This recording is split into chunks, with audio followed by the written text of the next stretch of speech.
very much, Mr. Chairman, and thanks for having this hearing. As you know, the JCPOA, more commonly known as the Iran nuclear deal, I thought this was a terrible deal at the time. I thought then it was a bad idea to turn over $100 billion to the world's leading state sponsor of terrorism, while, among other things, allowing them to retain a significant nuclear infrastructure. And of course, a bipartisan majority of senators disapproved of this. But I'd like to focus on what's happened since then and the administration's response to it since the deal was announced. To this day, my understanding is the Iranians have still refused to sign or ratify the agreement. They've delivered weapons to the Assad regime. They've taken 10 American sailors hostage at gunpoint and used the event for propaganda purposes, fired missiles near U.S. surface ships in the Straits of Hormuz. They took delivery of advanced surface-to-air missiles from Russia, fired several ballistic missiles in flagrant violation of UN Security Council resolutions 1929 and 2231.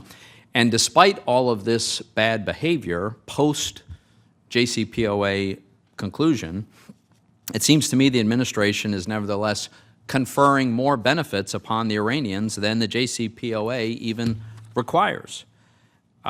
We learned the administration has some plans, I believe, to reward Iran with $8.6 million U.S. taxpayer dollars in return for getting rid of the heavy water that they're obligated to get rid of anyway without American compensation under the JCPOA.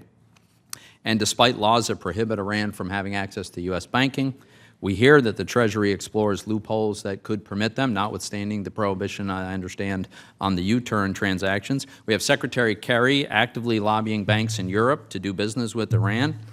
And according to the Iranian government, the Obama administration is asking the Iranians to keep quiet about missile tests.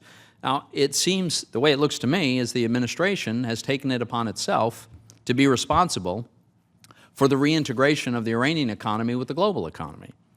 And that strikes me as a very bad idea. Just yesterday, Juan Zuarte, who was approximately your predecessor at Treasury, laid out several reasons why it's a bad idea for the administration to take this role. And I'm paraphrasing, but one is that it certainly looks like it's the administration condoning bad behavior.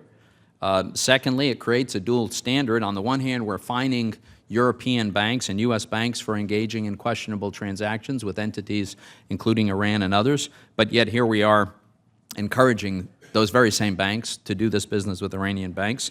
And most importantly, it seems to me we're giving up the strategic opportunity to put the onus on the Iranians to convince the rest of the world that they should not be subject to any further sanctions because they've gotten their act together, because they're behaving. And yet we're not doing that. So I guess my question is directed mostly to Ambassador Mull.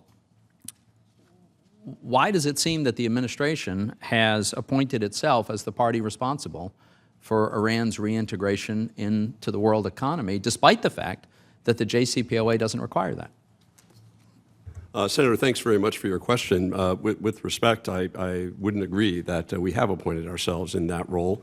As I alluded in my opening comments, Iran engages in seriously destabilizing behavior that threatens our security, that threatens the security of our friends in the region and around the world.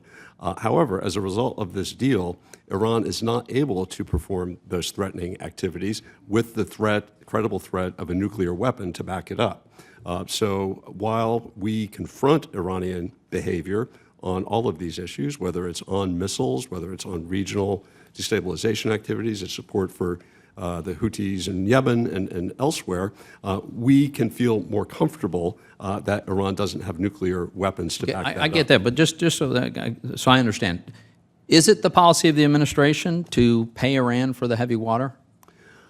The United States decided to purchase heavy water. And that's not required by the JCPOA, is it? It's certainly not a requirement. How about, has Secretary Kerry been visiting European banks and encouraging them to do business with Iran? Secretary Kerry, at the request of our foreign allies, has met with foreign businesses and banking communities to explain the extent of U.S. sanctions that are still in effect and those that have been lifted. It's been characterized by some European banks as him actively encouraging them to do business with Iran, despite the outrageous behavior. Yeah.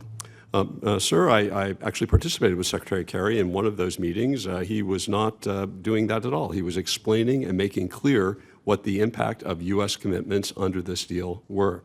Obviously, it's banks' responsibility, businesses' responsibilities to make their own decisions. We can't force them into it. And as Secretary Kerry has made clear publicly, Iran bears the major brunt of responsibility if it wants to be integrated with the rest of the world, in making itself an attractive destination for investment by complying with standard laws and practices in banking transparency, anti-money laundering, and anti-corruption efforts. Thank you. Thank you, Mr. Senator. Chairman, thank you very much. Senator Brown.